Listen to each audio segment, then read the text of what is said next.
Hi and welcome back to my channel. My name is Stacy. If you're new here, if you don't know, I am a Dream Vacations travel advisor and I specialize in Disney cruises and dabble a little bit into all-inclusive resorts and group trips. I know the most about Disney and cruises though, so if you'd like to work with me, my free quote form is linked in the description box down below and it's 100% free for you to use and we can plan your dream vacation together. And also I post 2 videos a week. A weekly vlog, which is basically a bunch of bits and bobs of my week, as well as half marathon training, and I'm about halfway through my marathon training. By the time you see this, I'm way more than halfway, but I'm closer. So I'm super excited about that, and I'll be sharing my journey along with that. I was doing 3 videos a week, having my half marathon training as a whole separate video and doing a productive day in my life, but having 3 videos a week is just way too much. Oh, and my third video and second video is a travel video like this.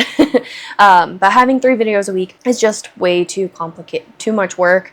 The editing takes a lot of time, so I also would like to focus a little bit more on short form content as well, doing a daily video of sorts in addition to the 2 YouTube videos. So today's video, if you hadn't seen by the title, is my trip reveal. My next trip is going to be on the Carnival Radiance going out of Long Beach, California, and I did some research about the ship and I'm super excited about this trip. It's going to be a 4-night cruise and I'm going with my parents, so let's dive into the ship facts. So the Carnival Radiance is a Destiny class ship, which is a sister ship to the Carnival Triumph, formerly known as the Triumph, now known as the Sunrise. The Radiance was previously called the Carnival Victory, with its maiden voyage in July of 2000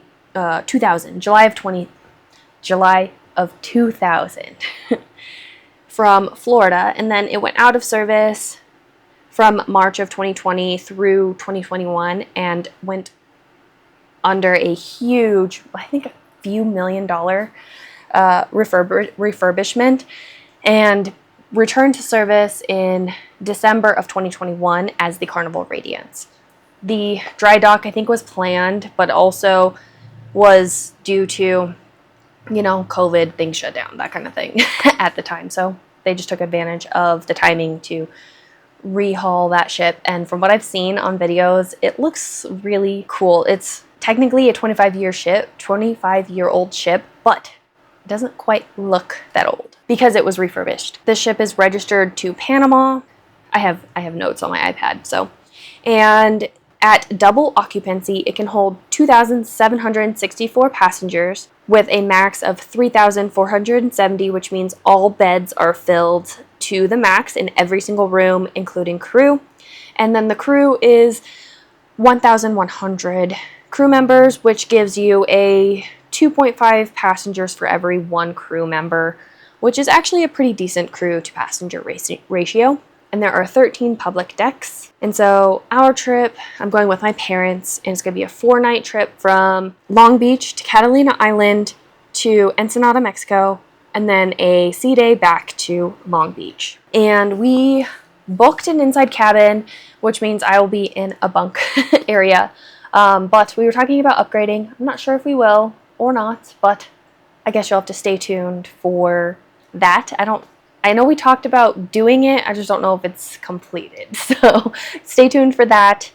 The vlog, I will be vlogging the entire trip as well. So stay tuned for the vlogs and then see if we do end up upgrading our cabin from an interior cabin. And if we stay in the interior cabin, this is my first ever interior cabin. I've always sailed in a balcony. My husband gets seasick, so having a balcony is helpful for him. We're going on our first cruise with an inside cabin, a short cruise next year, and I will reveal that one because that one I'm really excited about later once I get closer to that trip, because I have more trips until then. Several. So back to the Carnival Radiance. I don't get seasick, so I don't care about the interior cabin, but we were talking about upgrading because at this point the way Carnival's upgrades work, you could upgrade for a smaller fee if you wanted to.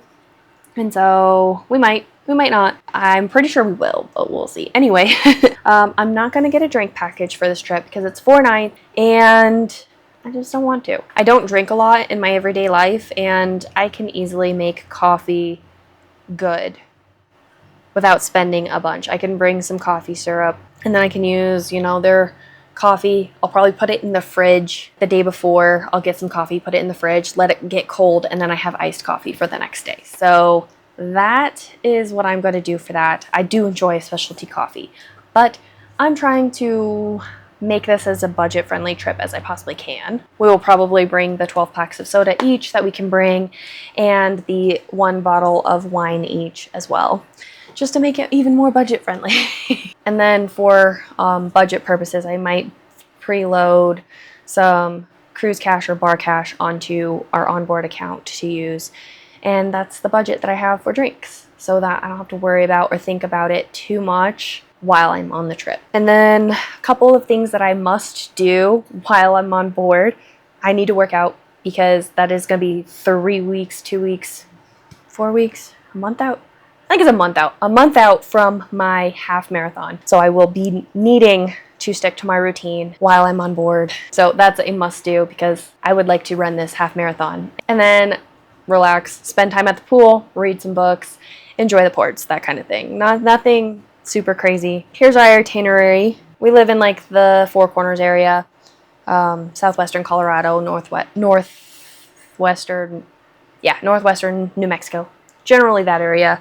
And we're driving, so we're leaving the day before, and we are stopping halfway in the Phoenix area where my grandpa lives for the night, and then we're leaving early the next day.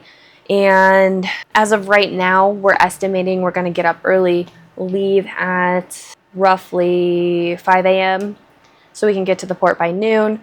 The night before, once we actually get to my grandpa's house, the night before, I'm going to go in to my GPS and look up, because you can look up for a specific time of day and for your arrival time, and see what time we need to leave in order to get there and make sure we're there by noon. Because by the time we get on the ship, our room might be ready. We can go drop our stuff off, because we're also not going to give our bags to the porters. We're just going to carry on everything. So I'm going to try hard to pack in a carry-on, and maybe, I just happen to have this from a previous video I just filmed, this bag as well with me. Not sure yet how I will end up packing, so we will see. I will do a pack video, so stay tuned for that. That'll go up probably while I'm on the cruise. I don't know, maybe just before. I don't know. I don't post any of my travels in real time, so I can, for one, enjoy it. I can focus on just getting all of the footage, and then I post majority of it after the trip. So stay tuned for all of that. So yeah, so day 2 will be embarkation day. We're gonna wake up super early, drive to the port, and get on the ship. And our goal is to be there by noon at the very latest. So it will give us a little bit of leeway for some traffic if we do run into unexpected things. As long as we're there, I believe the ship is scheduled to leave at like 3 or 4. So as long as we're there 2 hours before that, I'm satisfied with that. I'm the type that wants to get to the port as early as I possibly can, but my family's not, and that's okay. My dad invited me along this trip just before their final payment was due, and I got added on. So it was a last-minute decision to go on this one, and I'm super excited.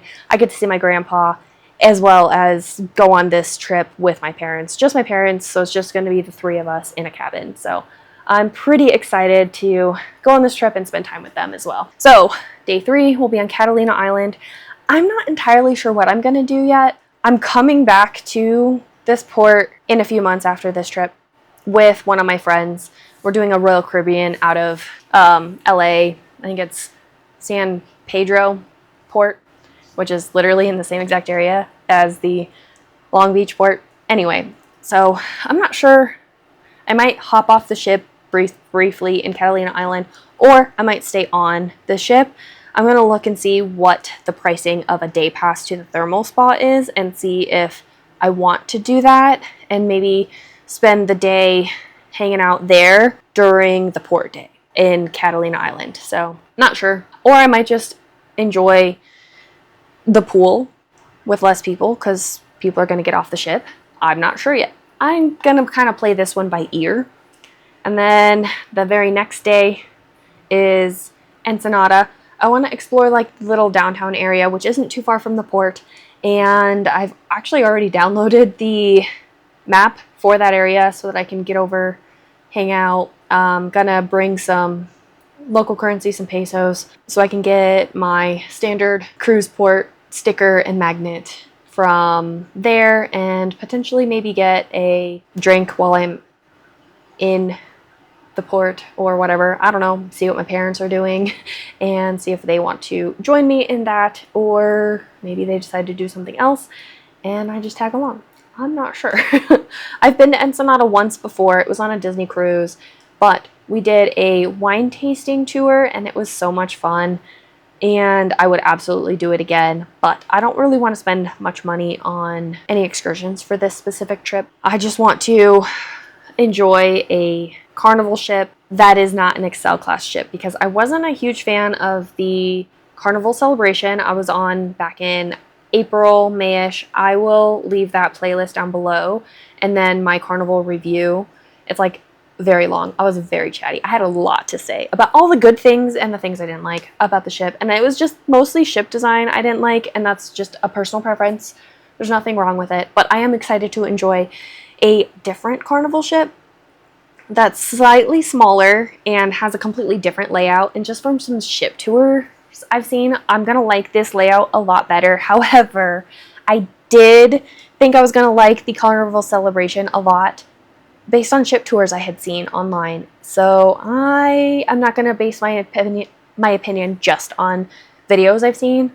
I will just, you know, go and experience it there. So again, I'll have my Carnival Celebration playlist linked down below if you want to check out all of those vlogs, and beginning with my travel day there, ending with my Carnival Celebration full review as well. So yeah, and then our next day, so this will be day 4 of the cruise, day 5 of our trip, is a sea day. So, you know, standard cruise stuff. Check the activities for the day, find things that sound like fun, but most importantly, I'd like to spend time at the pool and sitting in the sun, because by then it'll just begin to be getting cold where I live. So I'm hoping the weather won't be cloudy and it'll still be warm in Southern California area down into, you know, Mexico. So, because the last time I did a similar itinerary when I was on the Disney Wonder, I went out of San Diego, we went to Cabo and Ensenada, and then back. It was a 5-nighter. It was rainy and cloudy several of the days that we were on that trip. So I am hoping to have sunshine. Even if it's not super, super hot, no clouds would be absolutely perfect. At least for the sea day. And then day 5, last day, disembarkation day, we are again driving. We might stop at the Queen Mary, which is literally docked at the same exact location as the Long Beach Carnival Terminal, and do a tour, because they do tours on the Queen Mary. So we might do that. It's probably going to be let's decide once we get off the ship if that's something we want to do, if we just want to get going. And again, we're going to drive to Phoenix area, stop there for the night at my grandpa's house, and then head home the next day. So yeah, so it'll be a total of 7-day trip for a 4-night cruise because we're driving. I'm super excited. I'm really excited to experience a different Carnival ship, because the Carnival Celebration was my first Carnival experience and everyone loves Excel class ships. I did not like this ship design. I felt like all of the public spaces, here's a sneak peek, but like I said, my review video was like an hour long. It was long. I had a lot to say. But in summary, my biggest complaint was just that the public spaces felt concentrated to 3 decks of a 19-deck ship. Well, technically 18, 17 and a half maybe. I don't know. because there was no 13 as per usual on most cruises. Anyway, it just felt like all of the public spaces were concentrated, and then just how open everything was. There was just no place to just kind of sit down in a little quiet corner and relax. And then of course there was a cruise group on board, so a like travel agency who were doing a ton of training. I think that they were with Expedia, and they took a lot of space and they were always crowding spaces. So that is a whole separate issue that has nothing to do with Carnival specifically. So that did impact my experience. So I am excited to go on a different Carnival ship, a smaller one, and just experience a different Carnival ship. From what I've seen, the ship is beautiful. So I am pretty excited that my dad invited me on this trip and I can spend time with them and yeah, learn something new about Carnival, since I only have one experience, and it was fine, but it wasn't great, and I'm excited for the next one. So that is my next trip, so stay tuned for all the videos to come. My pack video, my vlogs, I'll vlog the travel day, I will do a daily vlog every single day, I'll do a ship tour, room tour, and then I will condense the entire trip down to all of the highlights into a smaller video as well, and then a ship review, and then just kind of give my overall thoughts of if I liked a different class of Carnival ship versus the XL class. And I'm super excited to experience all of that. So I'm pretty sure I'll like it a lot better just looking at the deck plans of things. So anyway, stay tuned for all of that. Subscribe to my channel so you don't miss any cruise content, because as soon as I post that Carnival packing video, I'm gonna have back-to-back videos every single week of cruise content. That's how many trips I have coming up. So subscribe if you haven't already, and I'll see you in my next one. Bye guys.